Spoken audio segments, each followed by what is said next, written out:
Hello प्यारे विद्यार्थियों और रेस्पेक्टेड पेरेंट्स, CUET 2024 इसका एप्लीकेशन फॉर्म आ गया। CUET यानी कॉमन यूनिवर्सिटी एंट्रेंस टेस्ट। इस एग्ज़ाम के थ्रू भारत की सारी सेंट्रल यूनिवर्सिटीज़ और बहुत सारी अच्छी यूनिवर्सिटीज़ और बहुत सारी प्राइवेट यूनिवर्सिटीज़ और कॉलेज भी इसके थ्रू क्लास 12th के बाद एडमिशन लेते हैं अपने बैचलर प्रोग्राम में, जैसे BSc, BA, BBA, BCA, B pharma, D pharma, इस तरीके से। तो आज की इस वीडियो में आपको बताऊंगा कैसे तैयारी करनी चाहिए सब्जेक्ट टेस्ट की और क्या क्या विकल्प हैं आपके पास। अगर आप साइंस स्ट्रीम से हैं तो कौन कौन से फॉर्म आप अप्लाई कर सकते हैं, कितने कोर्सेज हैं, ये सारी बात बताने की कोशिश करूंगा। थोड़ा पहले एक बार हम इसके एग्जाम डेट्स के बारे में बता दूं, जो सबसे इंपॉर्टेंट बात हो जाती है कि इसका जो एग्जाम डेट आएंगी वो होगी, अभी जो अप्लाई कर सकते हो तो 27 फेब से 26 मार्च तक आप अप्लाई कर सकते हो। लास्ट डेट है फीस वगैरह सबमिट करने की। उसके बाद जो एग्जाम डेट है वो मिलेगी आपको 15 मई और 31 मई तक। इसके बीच में आपको कोई एग्जाम डेट आएगी, कहीं स्लॉट में होता है एग्जाम, जैसे जेई मेन का। और रिजल्ट आपका आएगा 31 जून। ठीक है। अब इस एग्जाम में जब आप फॉर्म भरते हैं तो इसका थोड़ा सा क्राइटेरिया अलग है। इसमें 3-4 कैटेगरी बनाई गई हैं। जैसे मैं आपको बता दूं, इसमें क्या होता है कि 3 फॉर्मेट है। एक होता है language test, English, Hindi, Urdu, Malayalam, जो भी आपकी लैंग्वेज है वो।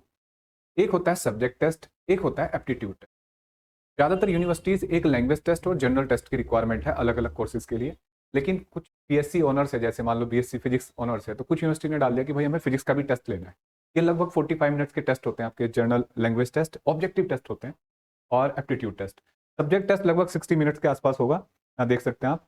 सब्जेक्ट टेस्ट में आपका स्पेसिफाइड उसी सब्जेक्ट का क्वेश्चन पूछा जाएगा जिसका आपने अप्लाई करा है। तो आप कितने ही सब्जेक्ट भर सकते हैं इसमें से, जो आपके चॉइस के कॉलेज होते हैं वो भर सकते हैं। अब इसमें कितने कोर्स हैं ये देख लेते हैं पहले एक बार। इसमें कोर्सेज होते हैं BA plus MA, BSc plus MSc।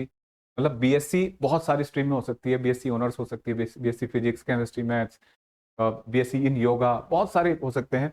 BBA hotel management, बहुत सारे मैनेजमेंट हो सकते हैं। BCom, BCA, B pharma, PPT, ऐसे बहुत सारे कोर्स हैं ये। ठीक है।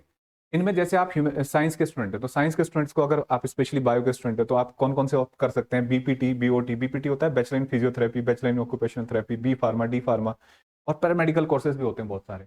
अगर आप जेई के स्टूडेंट्स हैं तो आप BSc मैथमेटिक्स, मतलब आप साइंस, आपने PCM ले रखा है तो किसी एक सब्जेक्ट में ऑनर्स करना चाहते हैं अच्छी यूनिवर्सिटी में से, दिल्ली यूनिवर्सिटी की बहुत अच्छी होती है, BHU, AMU, इनकी पढ़ाई बहुत अच्छी है, तो वहाँ से ऑनर्स करना चाहते हैं वो, या बीटेक ही करना चाहते हैं तो कुछ कॉलेज में बीटेक है इसमें।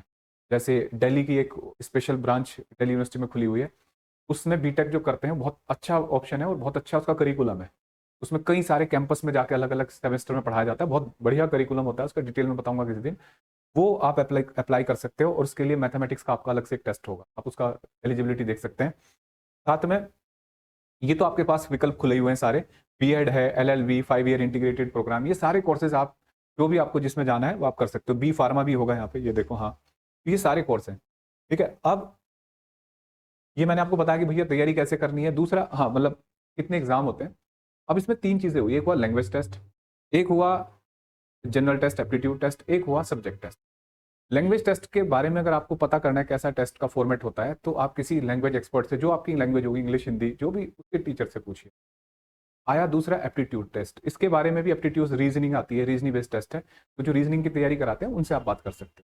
सब्जेक्ट टेस्ट के बारे में मैं अपना एक्सपीरियंस आपसे शेयर करता हूँ। सब्जेक्ट टेस्ट जो होगा वो बिल्कुल NCERT करिकुलम पे बेस्ड, बिल्कुल आपके कंसेप्ट फंडे आपके बिल्कुल क्लियर हैं, तो आपको कोई प्रॉब्लम नहीं होगी उनके क्वेश्चंस का आंसर देने में।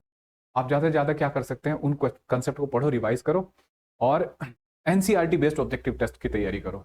वो आप हमारे ऐप के ऊपर ले सकते हैं, फ्री टेस्ट हैं NCERT के फिजिक्स के टेस्ट, और उसमें जाके डिस्क्रिप्शन बॉक्स में जाके उसे डाउनलोड कर सकते हैं और सारे क्वेश्चंस अटेम्प्ट करिए।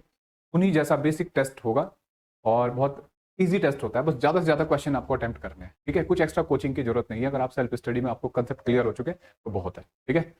उम्मीद करता हूँ आप जल्दी से जल्दी फॉर्म भरेंगे और इसमें सिलेक्शन लेंगे, अच्छी रैंक लाएंगे।